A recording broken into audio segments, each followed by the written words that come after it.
Você entendeu alguma coisa? Claro que não. São palavras na tela, são palavras no áudio. Para você entender, você tem que passar pela experiência da reflexão. Se você passou pela experiência da reflexão dessas palavras, você já entendeu. Se não, não adianta. Você já andou a cavalo? Se eu falar para você assim, olha, trotei no cavalo, depois eu, nossa, cavalguei assim, galopei pra caramba, você vai entender porque você já andou a cavalo, você já trotou, você já galopou. Se não, não. Você precisa digerir o conhecimento, você precisa ter a experiência por você mesmo, por você mesma. E vou te falar um negócio, tá? Você pode achar que não é para você. Mas a sociologia serve para qualquer pessoa. Porque pensar te protege, pensar te dá coragem, pensar te faz mais humano. E se nós estamos aqui, não é para ser vermes, nós estamos aqui para sermos humanos. Aprendermos sobre quem somos, a nossa humanidade, o sentido de estarmos aqui compartilhando esse mesmo espaço, respirando esse mesmo ar. É por isso que a gente precisa cuidar do coletivo. O coletivo somos nós. Você não sobrevive sozinho. Pode achar que sim. Você pode achar que sim. Mas observa no teu entorno e vê se você está sozinho. Vê, observa. Se você acha que está sozinho, você está se enganando. Então, esse é um dos motivos da sociologia, para te dar ferramentas para compreender o seu entorno, o que tem de você no outro e do outro em você. Isso vai te ajudar a coisas práticas. Pode não parecer, mas vai te ajudar no Enem, vai te ajudar no mundo do trabalho e vai te ajudar a ser mais feliz. Ah, mas um monte de coisa chata, professora, um monte de ficar criticando, mimimi, nhenhenhen. Esse mimimi, esse nhenhenhen, é para a gente fazer da sociedade mais a nossa cara. Isso, pessoal, é simplesmente sedutor, interessante, dá sentido na tua vida. Então a gente vai voltar a trabalhar agora com conceitos, mas preste atenção, porque eles não vão valer de nada se você não pensar sobre eles, se você não olhar para eles, se você não compreender a importância deles. Vamos lá, pessoal, a gente vai começar com o conceito de instituições sociais. São estruturas que definem hierarquias, funções e padrões de comportamento que viabilizam a existência das sociedades, tá? Então, o que são essas estruturas? Vamos começar com um exemplo. Família. Você tem pessoas na sua família? Pai, mãe, irmão, avó, avô, tio. Você tem? Então, você é a única pessoa que tem pai, mãe, irmão, irmã, tios, avós? Você é a única pessoa que tem? Não é. Por quê? São estruturas que se repetem. Muitos que vieram antes de você também tiveram esses laços familiares e outros também que virão no futuro. Então, são estruturas fixas, de alguma maneira. É óbvio que com o desenvolvimento histórico isso vai mudando, mas definem hierarquias. O que é uma hierarquia? É a distribuição de poder dentro da sociedade. Basicamente, quem manda mais e quem manda menos, tá? Nada do que eu falo aqui, pessoal, é absoluto, é rígido. É claro que você pode falar, não, mas em tal situação não é assim. A gente está falando no geral, tá? Aquilo que é sim estável e que se repete, tá? Então, as funções, qual é a função de cada um e os padrões de comportamento. Por exemplo, eu sou professora de vocês, não sou a única, tá? O que me investe, me dá esse lugar, essa função social, né? Nós estamos aqui nessa relação professor-aluno porque eu fiz o concurso, né? Eu ocupo essa função, assim como milhares vieram antes e virão no futuro, tá? Então são coisas fixas, são formas que viabilizam, que dão a possibilidade de uma sociedade existir. É uma forma de organização. Então, as instituições sociais são estruturas sociais, estruturas organizacionais que organizam. Sem isso, seria impossível as sociedades. Beleza? Agora está na hora de você olhar para dentro e pensar: que instituições eu tenho em torno de mim? Família? Escola? Igreja? Clube? Cidade, município, bairro? Estado, que organiza tudo isso. Então, essa é a definição de instituição social. Agora eu queria te perguntar, porque nós tivemos no IFMS o Dia da Consciência Indígena, e aí eu vou te perguntar, esse funcionamento dentro das comunidades indígenas é igualzinho às não indígenas? Também tem estruturas sociais? Sim, mas funcionam de maneira diferente. Cada cultura vai ter as suas instituições sociais, as suas formas de funcionamento. A antropologia vai estudar isso. Em cada cultura, como é que varia? Como é que é diferente? O que tem de diferente? O que tem de parecido? Vamos ver o que o Max Weber, que é um clássico da sociologia, vai falar sobre esse assunto. Tá? Então, as instituições sociais são mecanismos criados para integrar o indivíduo à sociedade. Elas garantem, portanto, o que Weber chamou de coesão social, uma espécie de cola, tá? Que é o modo como uma sociedade une os seus membros unitários, os indivíduos, em um corpo coeso, unido, ou seja, a coesão é o que torna a coletividade uma sociedade. Tá? Só é possível uma sociedade com essa coesão, com esse funcionamento, com aquilo que nos torna um coletivo, uma sociedade. E aí, como esse processo é feito? Por meio da socialização. Então, pessoal, socialização em sociologia não é quando você chega assim numa festa ou numa escola e aí você vai socializar, né? Você vai chegar e vai tentar conhecer o pessoal, se enturmar. Socialização na sociologia não é isso, tá?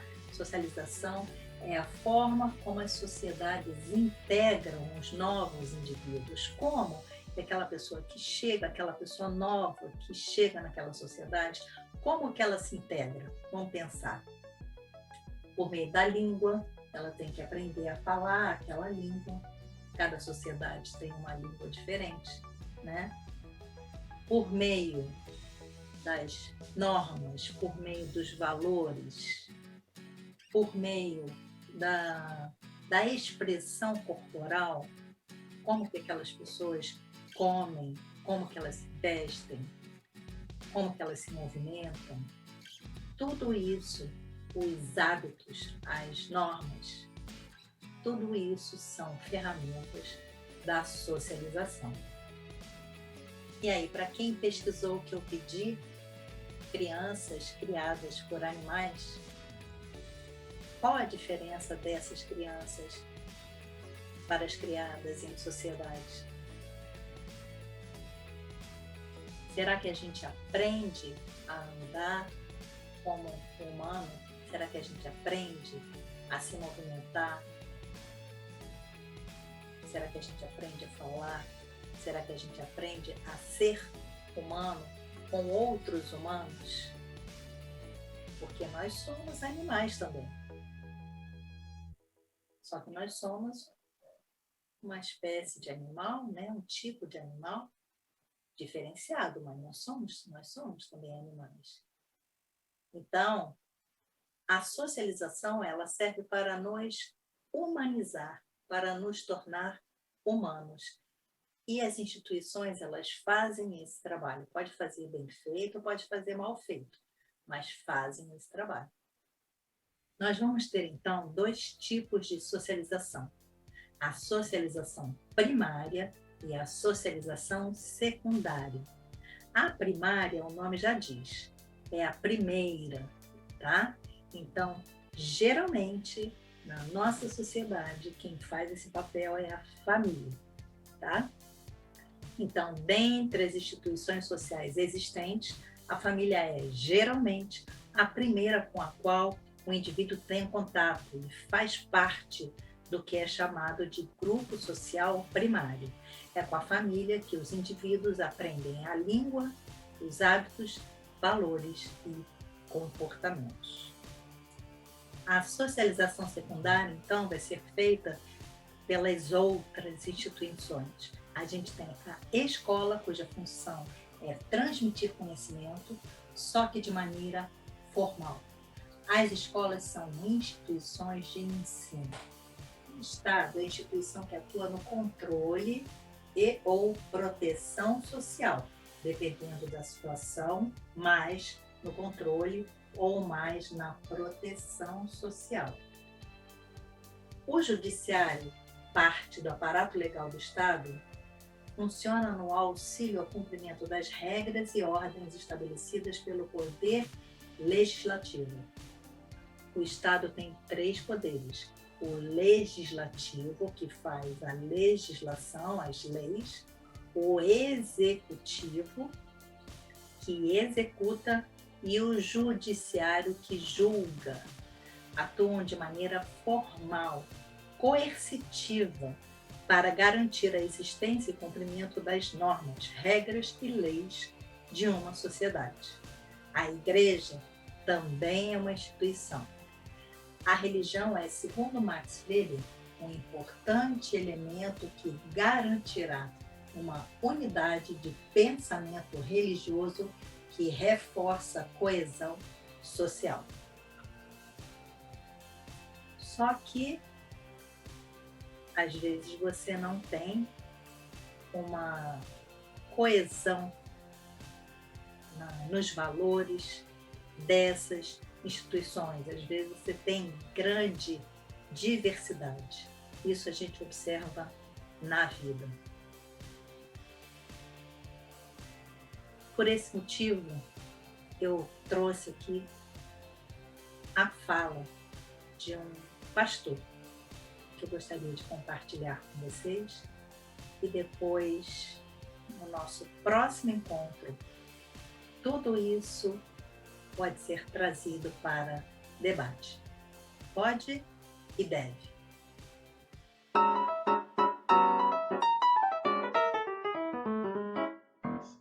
Mas eu quero defender a perspectiva de que lucidez é enxergar o mundo a partir da ótica, da lente, da experiência e da luta dos oprimidos. Isso significa ver a realidade com lucidez e atuar nela para transformá-la, sempre em prol dos oprimidos, sempre num processo criativo, construtivo de libertação e emancipação humana. Então, eu quero pegar um registro do chamado Canto de Maria, que está lá no Evangelho de Lucas, capítulo 1, deixando evidente a minha perspectiva ecumênica, a minha perspectiva interreligiosa, a minha perspectiva de celebração da diversidade. Mais importante do que a crença religiosa é o amor como prática revolucionária, é o amor que transforma a realidade, é o amor ético, político, relacional, é o amor que se inquieta, se indigna diante de toda injustiça. Então, vou beber na minha tradição de fé, mas nessa perspectiva dialogal, aberta, ecumênica, inter e supra-religiosa. Bem, bebendo na minha tradição de fé, na espiritualidade subversiva, inquieta, desobediente do Evangelho, o Canto de Maria é muito interessante porque na narrativa lá do Evangelho, o anjo, mensageiro de Deus, vai na periferia e dá uma notícia a uma mulher numa sociedade patriarcal, pobre, numa sociedade desigual. Maria recebe a notícia de que ela estava sendo convidada a gestar e a parir a esperança, o Salvador, o Messias. Então imagina só o caráter intrigante dessa cena. O anjo não foi a Roma, capital do império, o anjo não foi a Jerusalém, o anjo não foi a grandes cidades, o anjo foi lá na periferia dizer para uma mulher pobre que ela era bem-aventurada, que ela era lembrada por Deus e que dentro do ventre dela estava para nascer uma esperança para o povo. E diante dessa notícia, diante desse convite, Maria adere, Maria confia, Maria crê e Maria canta. Maria produz arte, Maria produz poesia diante do seu empoderamento. E no canto de Maria, diante da visita do anjo, diante da sua adesão a essa convocação divina, Maria canta, e o canto dela tem um determinado momento que ela fala: Deus veio para destronar os poderosos. Deus veio para tirar a arrogância do coração humano. E atenção a esse final, é nesse final que eu vou falar agora que eu quero me fixar. Deus veio para exaltar os humildes, para encher de bens os que têm fome e despedir de mãos vazias os ricos. Uma mulher numa sociedade patriarcal, pobre numa sociedade desigual, moradora da periferia, é lembrada e visitada por Deus. Diante dessa epifania, diante dessa poesia, diante desse chamamento, diante dessa luz, desse brilho de esperança, Maria canta, produz arte, afirma com seu corpo, com sua voz, a sua esperança. E nesse canto ela está dizendo que a manifestação divina tem a ver com exaltar os humildes e destronar os poderosos, encher de bens os famintos e despedir de mãos vazias os ricos. Em outras palavras, ao que tudo indica, a manifestação de Deus revela e acentua determinados conflitos que existiam naquela sociedade. Uma sociedade desigual, uma sociedade em que o povo lutava para sobreviver, uma sociedade em que a fome era uma realidade cotidiana. E ela está dizendo com o seu canto, com sua poesia, com seu corpo, que a manifestação de Deus, a manifestação divina, a manifestação sagrada não é neutra, não é imparcial, não é uma igualdade que mascara as opressões, mas que a manifestação de Deus vem exaltar os humildes, encher de bens os famintos e despedir de mãos vazias os ricos. Portanto, a manifestação divina é uma manifestação que conclama a justiça. E justiça significa tirar dos opressores seus instrumentos de opressão, tirar dos opressores seus instrumentos de privilégio, tirar dos opressores seus instrumentos de poder, justamente para que os pequeninos, para que os oprimidos, para que os maltratados, para que os crucificados da história possam ter plena liberdade, vida abundante. Pegando o canto de Maria como referência e olhando para a história do Brasil, pegando o canto de Maria como referência e olhando para o Brasil hoje, eu sou conclamado a perceber o mundo como um mundo que tem divisões que fraturam, divisões que machucam, divisões que maltratam. Nós estamos em um dos países mais desiguais do mundo, com a riqueza concentrada em poucas mãos, enquanto milhões de brasileiros e de brasileiras passam fome. Nós temos nas grandes cidades especulação imobiliária para valorização de imóveis, enquanto milhões de pessoas moram de maneira precária ou estão nas ruas. Nós temos no Brasil latifúndios improdutivos a perder de vista e especulação fundiária, enquanto milhões de brasileiros não têm acesso a um palmo de terra para plantar e dali tirar o seu sustento. Nós estamos num país que durante quase 4 séculos escravizou o povo negro e até hoje o racismo é um dado estrutural da nossa realidade. A cada 23 minutos um jovem negro é executado. Quase 60% do sistema carcerário é formado por negros ou por pardos. Nós temos uma subrepresentatividade do povo negro no poder e nos espaços de decisão. A pele negra é culpada até que se prove o contrário. Nós estamos num país em que as mulheres ainda são subjugadas, em que o estupro é uma cultura fruto de um machismo doentio.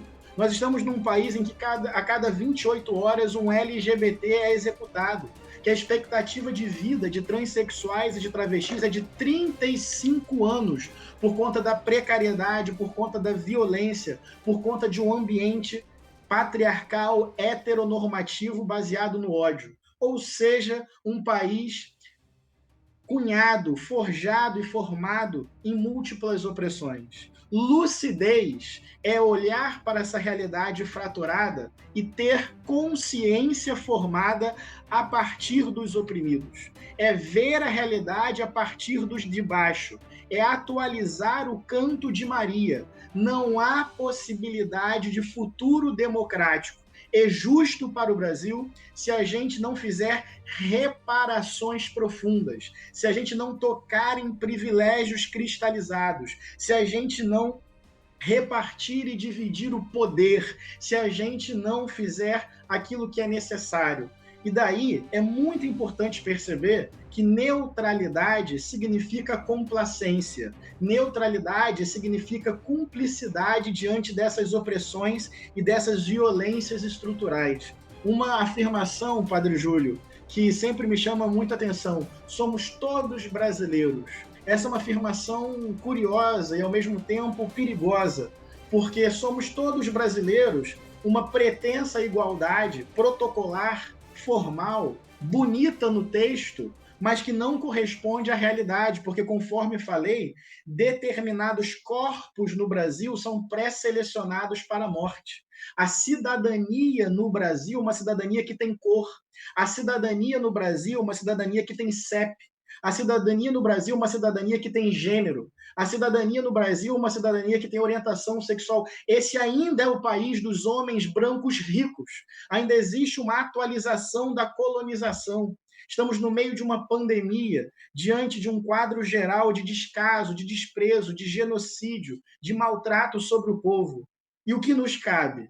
Qual é a lucidez? A lucidez é o grito. A lucidez é a indignação. A lucidez é a rebeldia. A lucidez é a marretada do padre Júlio Lancelotti. A lucidez é a ocupação sobre o latifúndio improdutivo. A lucidez é a organização dos sem-teto em prol de moradia. A lucidez é o movimento negro tocando na ferida do racismo estrutural. A lucidez é a revolta, a rebelião, a contestação das mulheres tocando nos nossos privilégios enquanto homens que numa sociedade patriarcal têm privilégios garantidos e vantagens absolutamente resguardadas.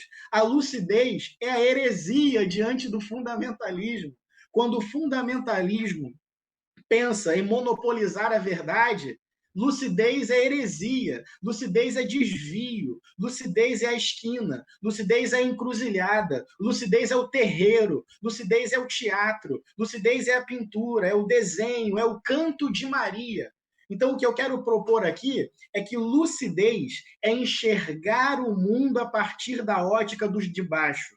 É enxergar a realidade a partir da experiência dos sem poder.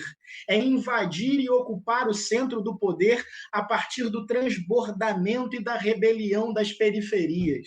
Lucidez é fazer arte engajada, com sentido de democracia, de cidadania, porque toda arte deveria ser uma antecipação do futuro no presente.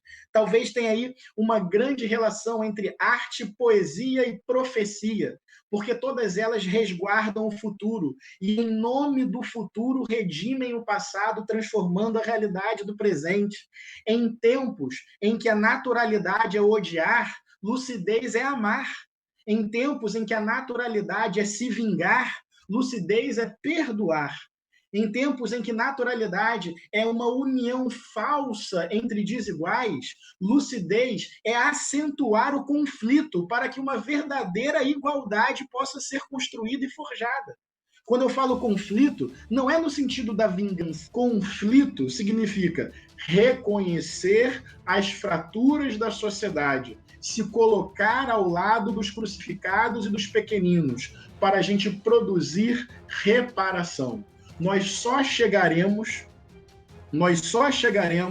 à igualdade por meio da equidade, ou seja, primeiro priorizando os de baixo, tocando em privilégios estabelecidos.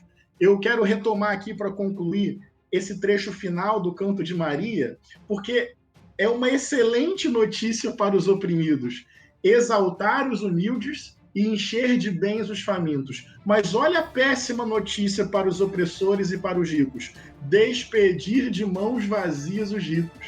Aparentemente, aquela mulher pobre, periférica da Palestina do primeiro século, visitada pelo anjo, percebeu que não há produção de justiça sem tocar em privilégios estabelecidos. Como Dom Helder falou: quando dei comida aos pobres, me chamaram de santo. Quando perguntei por que tem pobre, me chamaram de comunista. Ou seja, socorrer as pessoas que estão numa situação de vulnerabilidade é fundamental, porque quem tem fome tem pressa. Mas, além disso, lucidez, além de socorro, é reparação. Lucidez, além de assistência, é produção de justiça. E justiça não é vingança, mas é destituir os opressores do seu lugar de privilégio para que todos e todas possam ter vida plena e vida abundante. Exaltou os humildes, despediu de mãos vazias os ricos, tiveram uma perda para que os pobres tenham plenitude, para que todos tenham que comer. Portanto, para concluir a minha fala dentro de 15 minutos, no máximo 16, no máximo 17 não, no máximo 18, gostaria de propor isso: que lucidez é chorar a dor do mundo por enxergar na dor do mundo o nosso próprio mundo de dor. Eu vou repetir isso. Lucidez é a capacidade de chorar a dor do mundo por ver na dor do mundo o nosso próprio mundo de dor. É quebrar a frieza, quebrar a indiferença, quebrar a lógica da meritocracia, do distanciamento hipócrita, e se envolver e se engajar. É uma lágrima militante, é uma dor engajada, é uma paixão que se movimenta, é um sentimento que vira atitude. Como diz Paulo Freire, esperança não vem do verbo esperar, ficar aguardando, mas vem do verbo esperançar, ou seja, fazer a esperança acontecer.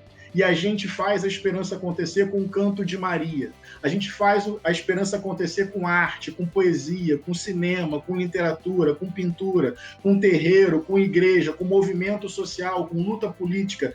Quando a margem ocupa o centro, quando a periferia impõe o seu lugar, quando os crucificados da história anunciam a sua ressurreição. Já que está chegando a Páscoa, vou terminar com a metáfora da cruz, que é assumir a derrota dos derrotados, e a ressurreição, assumir a rebeldia contra tudo aquilo que mata.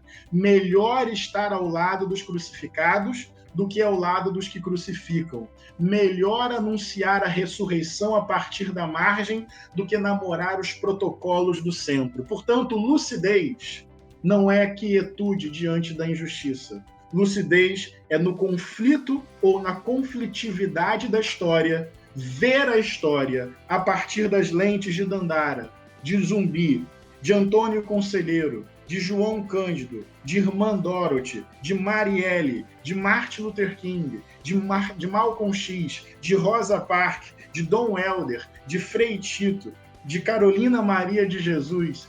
Hoje significa ver o mundo a partir daqueles que estão com fome, daqueles que estão nas ruas. Lucidez é definir a nossa consciência e o sentido da nossa vida pela lente e pela experiência dos oprimidos, para, na crucificação com eles e com elas, anunciar a ressurreição da esperança e a vitória dos pequeninos. Para mim, lucidez é um ato de reflexão intelectual, de lágrima existencial e de atitude política revolucionária.